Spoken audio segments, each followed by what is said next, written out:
بسم اللہ الرحمن الرحیم۔ السلام علیکم۔ نماز فجر باجماعت ترک کرنے کے نقصانات۔ نبی کریم صلی اللہ علیہ وسلم نے فرمایا، نماز فجر کے وقت سوئے رہنا منافقت کی علامت ہے۔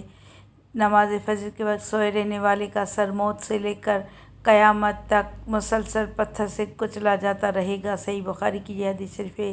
نبی پاک صلی اللہ علیہ وسلم نے فرمایا کہ میرا جی چاہتا ہے کہ نماز فجر کے وقت سوئے رہنے والوں کو ان کے گھروں سمیت ہی جلا دوں۔ نماز فجر کے وقت سوئے رہنے والوں کے کانوں میں شیطان پیشاب کر جاتا ہے۔ نماز فجر کے وقت سوئے رہنے والے کا سارا دن سستی اور پریشانی میں گزرتا ہے۔ جس گھر میں لوگ نماز فجر کے وقت سوئے رہیں وہ گھر شیطان کی آماج گاہ ہے۔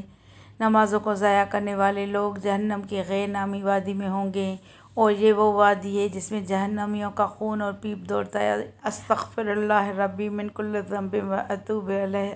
اللہ تعالیٰ ہر مسلمان کو پنجگانہ وقت نماز ادا کرنے کی توفیق عطا فرما۔ باجماعت صلو علی الحبیب صلی اللہ تعالیٰ علی محمد صلی اللہ علیہ وآلہ وسلم۔